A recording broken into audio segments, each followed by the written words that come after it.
भी part play करेंगे जब हम डोमेन वाले में आएंगे। और जो है हम फर्दर इसकी हाई लेवल डेजिग्नेशन को भी डिस्कस करेंगे, ठीक है। अच्छा, अब जो है समझ आ गया होगा आप लोगों को कि इंटरनेट सेम है, जैसे रियल वर्ल्ड है उसी तरीके से इंटरनेट पे भी एक दुनिया है, ठीक है। वहां पर भी एक्टिविटीज हो रही हैं, हार्म पहुंचाने की कोशिश हो रही है, एक अटैकिंग अटैकिंग हो रही है, डिफेंडिंग हो रही है, ठीक है। उस सब की सिक्योरिटी जो है ये सिक्योरिटी प्रोफेशनल्स जो है वो देख रहे होते हैं। अच्छा, रही बात साइबर सिक्योरिटी, सही है, तो आपके जितने भी एसेट्स हैं उनको सिक्योर करना ये साइबर सिक्योरिटी का डोमेन में आता है, ठीक है। लाइक एसेट्स कौन कौन से हो सकते हैं, कोई आपका पेड सॉफ्टवेयर हो गया, आपका जो है वो सर्वर्स हो गए, आपकी फायरवॉल्स हो गई, आपके दूसरे टूल्स हो गए जो कि सिक्योरिटी के अंदर इस्तेमाल होते हैं या सिक्योरिटी के अलावा इस्तेमाल होते हैं, ठीक है। आपके जो है वो वेब एप्लीकेशन हो गई, आपके जो है मोबाइल एप्लीकेशन हो गई, ठीक है। ओवरऑल जितने भी कंपनी के अंदर चीजें इस्तेमाल हो रही होती हैं, आपका डेटा सेंटर हो गया, ठीक है। बैंक सेक्टर की बात करें तो आपकी एटीएम मशीन्स भी हो गई, आपके क्रेडिट कार्ड भी हो गए, ठीक है। ये सारे जो हैं आपके एक बैंक के या एक कंपनी के एसेट्स हैं। तो इन सबको सिक्योर करना, दैट्स मीन साइबर सिक्योरिटी। आप किसी को दे रहे हो, सर्विसेज आप दे रहे हो, ठीक है। अ, ये वाली स्लाइड आप लोगों को साइबर सिक्योरिटी की एग्जांपल क्लियर हुई कि होती क्या है और किस तरीके से वर्किंग कर रही होती है। अ, सबको क्लियर है, एक्नॉलेज करें ताकि तरह हम आगे मूव करें। Okay, great. Now move toward the cyber security. हम किस तरीके से साइबर सिक्योरिटी में एंटर हो सकते हैं। मैंने आपको अपने इंट्रोडक्शन में एक बात बताई कि मैंने बहुत सारी गलतियां करी और गलतियां करनी चाहिए, ठीक है। लेकिन ये नहीं कि आपको रिग्रेट बाद में हो कि यार मैंने इतनी सारी चीजें सीखने के बाद मुझे बैक होना पड़ रहा है और बेसिक्स की तरफ लेकर जाना पड़ रहा है। इतनी बड़ी गलती नहीं करिएगा, किसी मेंटोर से मशवरा ले लीजिएगा। पहला तो ये कि अपने सर्कल के अंदर किसी को मेंटोर बनाए ताकि जो है आपको गाइडेंस प्रोवाइड प्रॉपर गाइडेंस मिल सके, ठीक है। दूसरी चीज, अपना एक रोड मैप डिजाइन करें, क्योंकि साइबर सिक्योरिटी का कोई स्पेसिफायर रोड मैप नहीं मिलेगा आपको कहीं पर भी, ठीक है।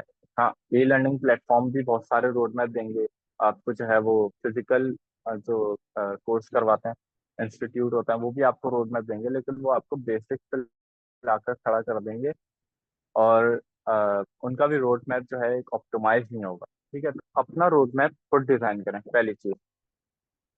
अच्छा, इसके अंदर क्या क्या चीजें हमें सीखनी है, साइबर सिक्योरिटी में आने के लिए हमें क्या क्या चीजें सीखना जरूरी है। तो सबसे सबसे इम्पोर्टेंट और सबसे बेसिक, हमें नेटवर्किंग का पता होना चाहिए। अच्छा, नेटवर्किंग में क्या चीज अगर मैं स्पेसिफाई करूं तो ओएसआई लेयर आपको पता होनी चाहिए। हम जब इंशाल्लाह आप लोग जब हमसे कनेक्टेड रहेंगे तो हम जो है इस चीज को भी डेप डाउन पढ़ाएंगे कि कौन सी लेयर किस तरीके से काम कर रही होती है और कौन सी लेयर पे कौन सा अटैक होता है, किस तरीके से रेमिडिएट कर सकते हैं, ये सारी चीजें हम आगे लेकर चलेंगे। अभी जस्ट एक क्योंकि हमारे पास टाइम की एक शॉर्टेज है, हम जो है वो बेसिक बेसिक चीजें एक रोड मैप डिजाइन करके मैं आपको बता दूंगा ताकि आप लोगों को आसानी रहे, ठीक है। अच्छा, नेटवर्किंग के अंदर जो है हमारे पास ओएसआई लेयर हमें आनी चाहिए, सही है। सिर्फ ओएसआई के वो 7 लेयर्स हमें पता नहीं होनी चाहिए, उसको डेप डाउन पढ़ना है, ठीक है। जितना हो सकता है कौन सी लेयर पे लेयर 1 कौन सी होती है, टू लेयर 7 कौन सी होती है, ठीक है। कौन सी लेयर पे कौन कौन से अटैक होते हैं, कौन कौन सी लेयर किस तरीके से फंक्शन परफॉर्म करती है। अगर हम दो लेयर को मर्ज कर दें तो क्या चीज बन सकती है, ठीक है। ओएसआई के बाद जो है टीसीपी लेयर, ठीक है। टीसीपी लेयर जो है same as OSI layer, just optimise कर दिया है, मर्ज कर दिया है आपस में। जो लेयर्स हैं, लाइक फिजिकल लेयर और डेटा लिंक को लिंक अप कर दिया और एक लेयर बना दिया, ठीक है। इस तरीके से जो है वो जहाँ पर ओएसआई के अंदर 7 लेयर्स हैं, वहां पर टीसीपी के अंदर 5 हो जाती हैं, ठीक है। सॉरी, 4 हो जाती हैं, ठीक है। तो ये चीज हो गई। तीसरी चीज आप लोग ये नोट डाउन कर लेगा ताकि आप लोगों को एक स्ट्रक्चर आप लोगों को पता रहे कि हमें क्या क्या चीजें कवर करनी है। उसके बाद जो है टीसीपी और यूडीपी के अंदर क्या फर्क है, और साथ साथ अगर आईसीएमपी प्रोटोकॉल भी पढ़ लें तो अच्छा है। ठीक है, लेकिन मोस्ट इम्पोर्टेंट टीसीपी और यूडीपी के अंदर क्या डिफरेंस है और किस तरीके से वर्किंग कर रही है उसमें। ठीक है, फिर जो है, अच्छा इसको भी डेप डाउन पढ़ना जरूरी है, थोड़ा सा इसको डेप डाउन जाने जाने की जरूरत होगी। ठीक है, फिर जो है अ, आपके पास क्लासेस आती हैं आईटी की। आईटी क्या होती है, आईटी क्लासेस क्या होती हैं, सबनेटिंग क्या होती है, आईपी 4 और आईपी 6 के अंदर क्या डिफरेंस है, एबीसी क्लासेस के अंदर किस तरीके से डिस्ट्रीब्यूशन है ये। जी बिल्कुल बोले।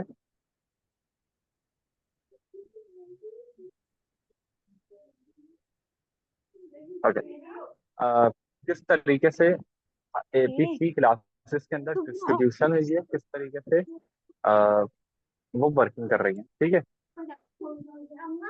फिर जो है आगे एक और important point, codes and protocol आपको पता होना चाहिए। लाइक फिंगर टिप पे मुझे as a cyber security expert मुझे फिंगर टिप पे पता होना चाहिए कि एफटीपी पोर्ट का कौन सा पोर्ट नंबर, प्रोटोकॉल का कौन सा पोर्ट नंबर होता है, डीएनएस प्रोटोकॉल का कौन सा पोर्ट होता है, एसएमटीपी का कौन सा पोर्ट होता है। सही, ये फिंगर टिप पे मुझे पता होनी चाहिए। एसएसएच किस तरीके से कौन सी पोर्ट से ले सकते हैं। ठीक है, ये सारी चीजें पता होनी चाहिए मुझे। ठीक है, तो कोड्स एंड प्रोटोकॉल जो है वो बहुत इंपॉर्टेंट है। फिर आ, अच्छा, कुछ चीजें जो है वो तमाम डोमेन्स के अंदर कॉमन है। साइबर सिक्योरिटी की जितनी भी डोमेन्स हैं, ऑफेंसिव टू हाई लेवल, उसमें सब चीजें कॉमन है जो कि मैं आपके सामने रख चुका हूँ। इसके बाद आता है, अब आप डिसाइड करते हो कि मुझे आया ऑफेंसिव साइड जाना है या डिफेंसिव साइड पे जाना है। ठीक है, उसके बाद आप अपनी जो है रोड मैप को थोड़ा सा इम्प्रूव करते हैं। अच्छा, इसके अंदर एक चीज और शामिल करूंगा जो जनरलाइज है सबके लिए, वो है ओएसआई लेयर। ओएसआई मॉडल मतलब TCP layer, IP classes, IP classes साथ जो है वो सबनेटिंग वगैरह, कोड्स एंड प्रोटोकॉल, और साथ साथ साइबर सिक्योरिटी टर्मिनोलॉजीज। ठीक है, ये आपने जो है वो ये सबके अंदर ये आपको मिलेगा। सही है, फुल सेम। अब जो है आप डिस्ट्रीब्यूट करोगे अपने आप को जो है वो फ्लेवर लोगे हर डोमेन का, कि जैसे कि मैंने भी करा कि पहले ऑफेंसिव से करा क्योंकि मैंने बहुत सारी चीजें ऑफेंसिव की सीखी, क्योंकि मुझे उसके अंदर थोड़ा सा एक्सपीरियंस गेन करना था। मैंने ऑफेंसिव की चीजें सीखी और उसके अंदर उसका फ्लेवर लिया। मुझे पता चला कि यार थोड़ा सा मुश्किल चीज है, लेकिन यह है कि मजेदार है। मतलब घुसना होता है हर चीज में, हर चीज को एक्सेसिबल बनाना होता है। सही, तो मैंने उसका फ्लेवर लिया, फिर मैंने ऑटोमेशन साइड का जो है फ्लेवर लिया। अब जो है मुझे मुझे यहाँ पर जो अब मैं कंपनी में हूँ वहां पर मुझे तीनों चीजों का फ्लेवर मिल रहा है। लाइक मैं स्ट्रेटेजी भी प्लान कर रहा हूँ, मैं ऑफेंसिव साइड को भी देख रहा हूँ पेन टेस्टिंग करते हुए, और डिफेंसिव साइड में मैं प्रॉपर मॉनिटरिंग वगैरह कर रहा हूँ। ठीक है, और उनको जो है वो रूट कॉज के लिए बता रहा हूँ कि यहाँ से ये चीज एक्सेसिबल है, यहाँ से यहाँ पर आप जो है वो हाई अलर्ट रहो। ठीक है, तो ये कुछ चीजें जो है वो कॉमन है। अब जो है डिस्ट्रीब्यूट करते हैं डोमेन साइड पे कि कौन कौन सी डोमेन जो है वो एग्जिस्ट करती हैं साइबर सिक्योरिटी के अंदर। सबसे पहले हाई लेवल डोमेन्स के ऊपर बात कर लेते हैं, डेजिग्नेशन के ऊपर बात कर लेते हैं कि हाई लेवल कौन कौन सी हैं। तो हाई लेवल के अंदर जो है वो बेसिकली एक ही आती है, जीआरसी। ठीक है, जीआरसी बेसिकली ओवरऑल डॉक्यूमेंटेशन, कोई टेक्निकल वर्किंग नहीं करनी है आपको, कुछ कुछ नहीं करना, सिर्फ आपको आईएसओ स्टैंडर्ड के ऊपर जो कि दुनिया ने अपना हर हर प्रोडक्ट ने, हर बड़ी कंपनी ने, हर बड़े वेंडर ने जो है अपना एक स्टैंडर्ड बनाया हुआ है, उसके मुताबिक आपको उस जिस कंपनी को आप सर्विसेज दे रहे हो उसको उस स्टैंडर्ड के मुताबिक लेकर आना है, और देन उनको जो है वो एक कंसल्टेंसी प्रोवाइड करनी है। और ये हाई लेवल इसलिए है क्योंकि यहाँ पर इस पोस्ट के लिए जो है वो तमाम तर सीसोस है, ये तमाम जीआरसी एनालिस्ट और हाईली पेड होती है। ठीक है, तो ये जितने मैनेजरियल पोस्ट पे बैठे हुए होते हैं इंडस्ट्री के अंदर वो जीआरसी के ही लोग होते हैं। ठीक है, और सबसे ज्यादा सैलरी भी इनकी होती है क्योंकि अ, आप एक कंपनी के ऊपर लागू करवा रहे हो कि आप ये स्टैंडर्ड को फॉलो करो, अदरवाइज आपको इतने $1 million का जो है वो फाइन भरना पड़ेगा। ठीक है, तो जीआरसी में बेसिकली ओवरऑल डॉक्यूमेंटेशन हो रही है, कोई टेक्निकल चीजें नहीं है, सिर्फ और सिर्फ आप डॉक्यूमेंट करोगे कि आपके अंदर ये चीजें वीकनेस हमें दिखी हैं, ये कंट्रोल्स आपको लगाने की जरूरत है। सही है। और जो है आप जब ये चीजें कर लोगे तो आप कंप्लाइंस जो है वो मीट कर जाओगे हमारी, रिस्क फैक्टर कम हो जाएगा आपका। ठीक है। और जो है आप एक बड़े फाइन से बच सकते हो, ठीक है, और एक अटैक से ही बच सकते हो। तो ये बेसिकली जीआरसी के जो लोग हैं वो कर रहे होते हैं, और ये हाई लेवल और मैनेजरियल पोस्ट होती है। ठीक है। फिर मूव करते हैं ऑफेंसिव साइड पे, कौन कौन सी डेजिग्नेशन होती है या कौन कौन सी जो है वो डोमेन्स जो है वो इनेबल है साइबर सिक्योरिटी में। तो सबसे पहले ऑफेंसिव में वीएपीटी का एक जो है वो पोस्ट होती है, जॉब पोस्ट होती है। वीएपीटी क्या होता है, किसी को आइडिया है? पीटी, पेनिट्रेशन टेस्टिंग, किसी को आइडिया? Anyone no?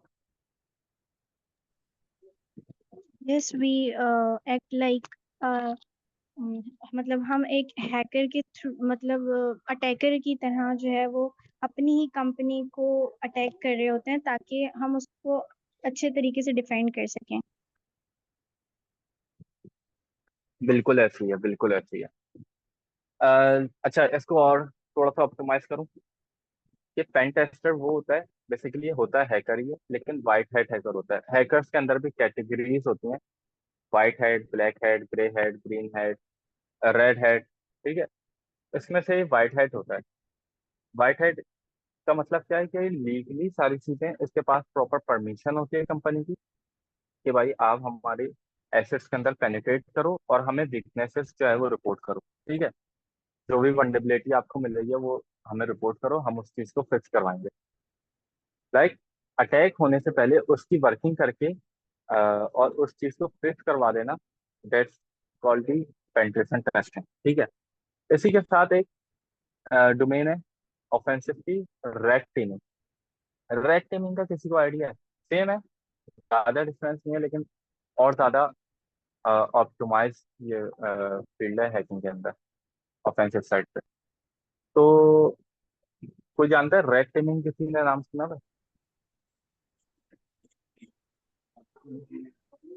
एक पेनिट्रेशन टेस्टर्स का एक ग्रुप होता है जो कि हाई लेवल एंड पे चीजें और सिक्योरिटी चेक कर रहे होते हैं।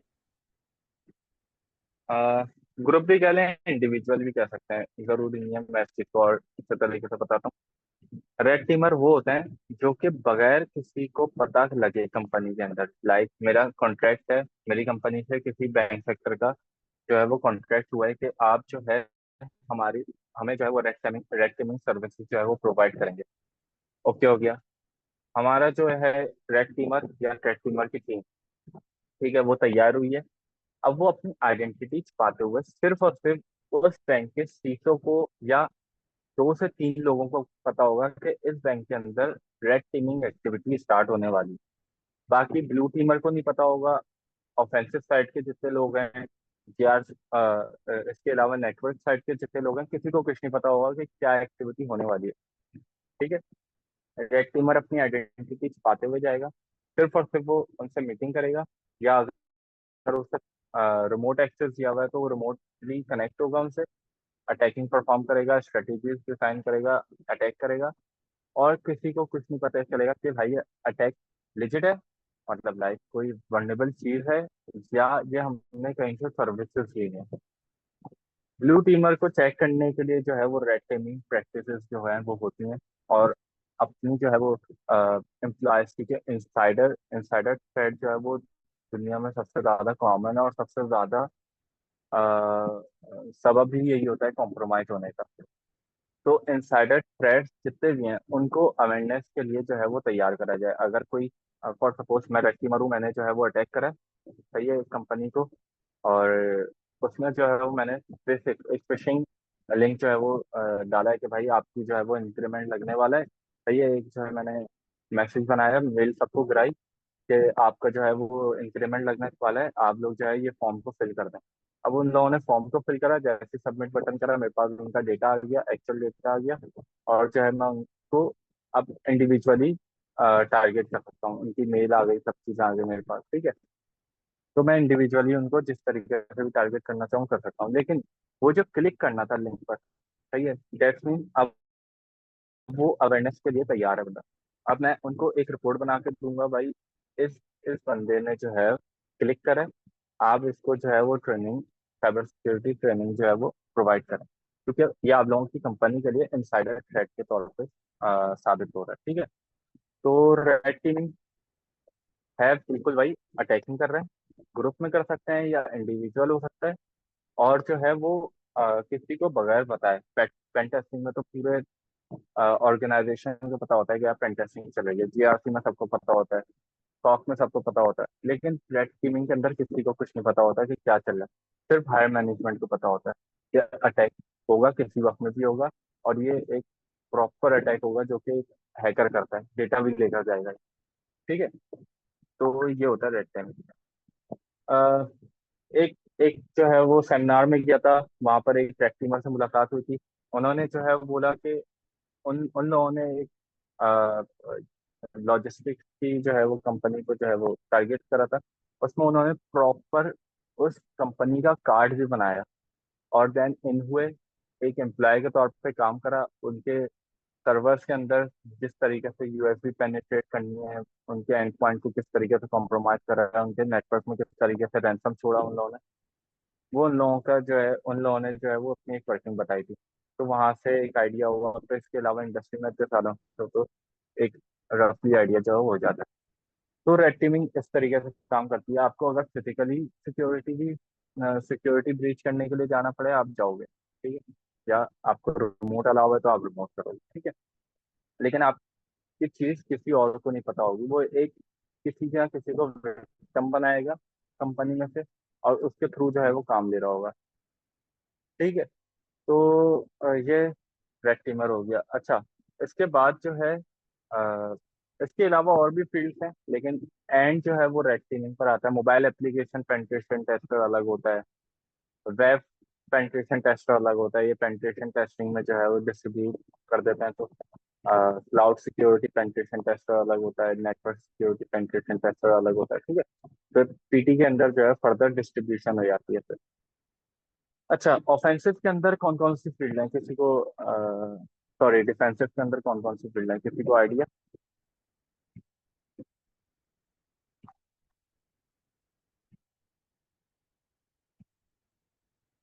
ओके, चलें मैं ही बताता हूँ। डिफेंसिव के अंदर बेसिकली 4 से 5 फील्ड जो है वो दिखती हैं। पहली जो है सबसे basic, blue teeming. Blue teeming मतलब सिक्योरिटी एनालिस्ट। ठीक है। सिक्योरिटी एनालिस्ट जो कि मॉनिटर कर रहे हैं, एक इंसिडेंट हुआ है या एक अलर्ट आया है, कोई कोई भी इवेंट आया है, ट्रिगर हुआ है, अब उस चीज को जो है वो मॉनिटर कर रहे हैं। मॉनिटर करने के बाद वो एक रिपोर्ट कर रहे हैं, और रिपोर्ट करने के बाद जो है उस चीज को, उस केस को क्लोज कर रहे हैं। ठीक है। दूसरे होते हैं फॉरेंसिक, जो कि रूट कॉज पता करते हैं। पर्पल टीमर टीमर का भी सम सॉर्ट ऑफ यही काम होता है कि वो रूट कॉज की तरफ जाता है, लेकिन वो स्ट्रेटेजीज को डिजाइन कर रहा होता है रेड टीमर के साथ बैठ के। ठीक है। तो रूट कॉज जो फाइंडिंग्स जो है आपको बताते हैं, वो होते हैं फॉरेंसिक के। तो मतलब ये अटैक जहाँ से ओरिजिनेट हुआ है, सही है, इस बंदे से हुआ है, और जो है इसने ये चीजें कॉम्प्रोमाइज करी हैं, ये इतने नेटवर्क के अंदर पेनिट्रेट कर चुका है। ठीक है। ये सारी चीजें जो है वो एक फॉरेंसिक्स वाला बताएगा। अगर कोई सिस्टम, कोई कोई आईपी आई है मेरे इन्वायरमेंट में, मैं एक कंपनी, और कोई आईपी आई है, उस आईपी ने मेरी एनवायरनमेंट की आईपी जो है वो असाइन कर लिया अपने आप को, और वो हैकर है उसके पीछे। ठीक है। अब वो आ तो गया मेरे एनवायरनमेंट की आईपी भी उसने अपने आप को असाइन कर दी है, और जो है वो चीज़ों को बर्बाद कर रहा है, मेरे एसेट्स को जो है वो बर्बाद कर रहा है, पेनिट्रेट कर रहा है। तो इस सूरत में जो है वो मैं फॉरेंसिक्स के बंदे को जितनी चीज़ें मैं बचा सकता हूँ वो तो बचाऊंगा, सही है, ब्लू टीमर से के साथ मिलकर। लेकिन उसके बाद मैं इस चीज के ऊपर गौर करूंगा कि ये आया तो आया कहाँ से, कौन सी पोर्ट ओपन रह गई, कौन सी जो है वो चीज ऐसी कॉम्प्रोमाइज हो गई, कौन सा यूजर है जो जिसके ऊपर इसने अटैक करा है और वो कॉम्प्रोमाइज हुआ है। तो मैं फॉरेंसिक के बंदे को हायर करूंगा। वो फिर बताएगा कि ये वो अपनी एनालिसिस देगा पूरी। वो उसके टूल्स अलग होते हैं, सही है, वो एनालिसिस देगा। एनालिसिस के बाद जो है मुझे पता पूरी रिपोर्ट देगा कि ये रूट कॉज था और इसने इतना डैमेज प्रोवाइड करा है। ठीक है।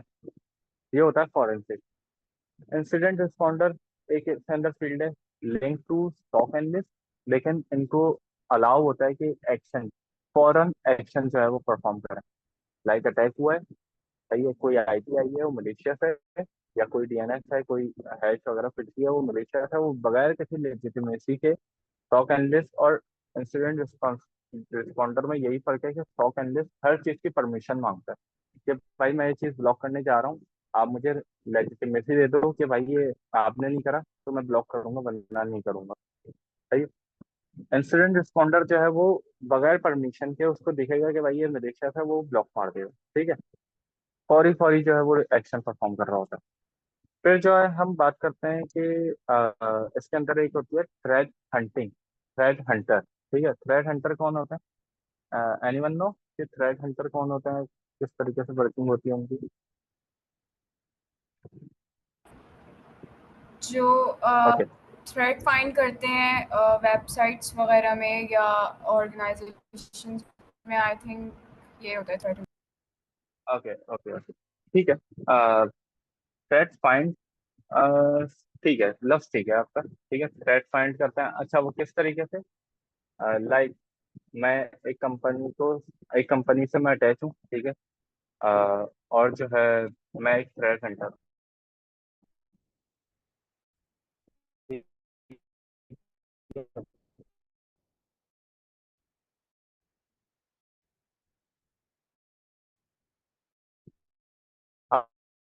अब मैं देखूंगा मेरे client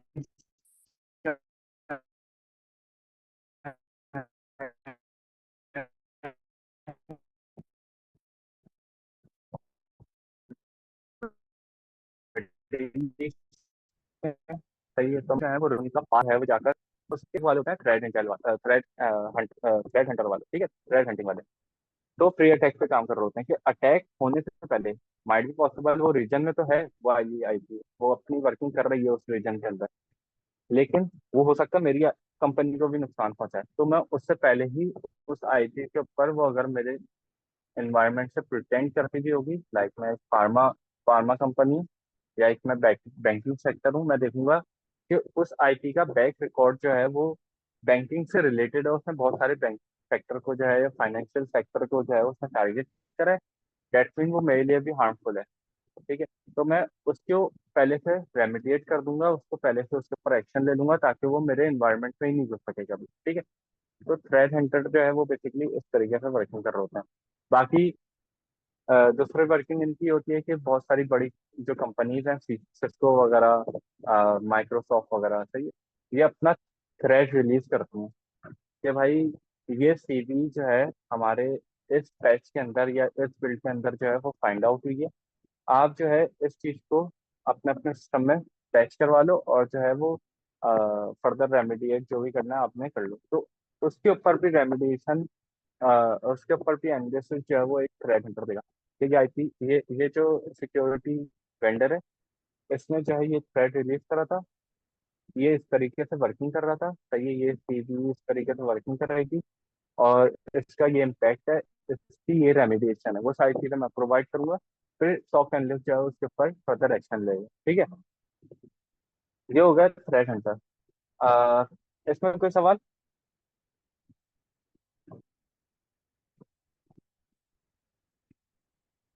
हेलो?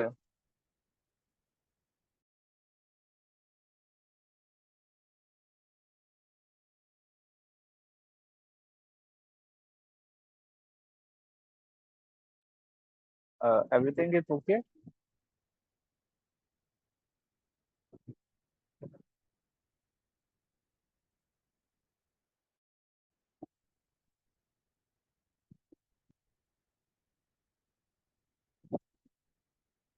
ओके। ब्रेनिफायर मैनेजमेंट ने जो है वो एक चीज नोटिफाई कराई है कि 5 मिनट रह गए, हम इस चीज को 10 मिनट का जो है वो ब्रेक आता है बीच में रिज्वाइन करने के पहले, तो हम 10 मिनट्स बाद जो है वो फिर से ज्वाइन कर सकते हैं अगर आप लोग चाहें तो। ठीक है। अच्छा, लास्ट चीज, मॉडर्न एरर थ्रेड जो है वो बहुत स्पीडली मैं लेकर चलूंगा, जैसे कि थ्रेड हंटिंग को मैंने इस पर लिंक अप करा। बेसिकली जो मॉडर्न एरर थ्रेट्स हैं उसके अंदर सबसे ज्यादा जो फोकस है वो है फिशिंग। आज भी कॉम्प्रोमाइज आज भी जितनी कंपनीज हैं वो जो कॉम्प्रोमाइज होते हैं उसमें 70% to 75% जो है वो फिशिंग होती है। अच्छा, फिशिंग के अंदर डिफरेंट टाइप्स होती हैं। जो फिशिंग कर रहा है आपके साथ वॉइस कॉल के थ्रू या वॉइस मैसेजेस के थ्रू जो है आपको कॉम्प्रोमाइज कर रहा है, आपसे डिटेल्स दे रहा है। या वो स्मिशिंग कर सकता है कि वो एसएमएस मैसेजेस के थ्रू जो है आपको फिश कर रहा है। ठीक है, स्पेयर फिशिंग कोई टारगेटेड फिशिंग है, बेसिकली होता है हाई लेवल पर या एचआर साइट पर ज्यादा होता है। एचआर वाले जो है बेचारे इस चीज का टारगेट होते हैं ज्यादातर, क्योंकि एचआर के पास इतनी एक्सेस नॉलेज नहीं होती साइबर सिक्योरिटी को लेते हुए, तो वो और वो उन्हें रिस्पॉन्स भी करना जरूरी होता है हर बंदे को। तो वो एचआर को ज्यादातर टारगेट करते हैं या तो हायर मैनेजमेंट को टारगेट करते हैं। ठीक है। और स्पेयर फिशिंग मतलब डेफिनेट टारगेटेड फिशिंग के थ्रू जो है वो टारगेटेड फिशिंग होती है ये। किसी स्पेसिफिक बंदे को टारगेट करते हैं कंपनी में से और उससे जो है वो कोशिश करते हैं वो फिश हो जाए। ठीक है। फिशिंग बाकी जो है वो क्लोन बना लेना और डिफरेंट डिफरेंट स्ट्रेटेजीज जो है वो आप इस्तेमाल करते हुए फिश कर सकते हैं। ठीक है।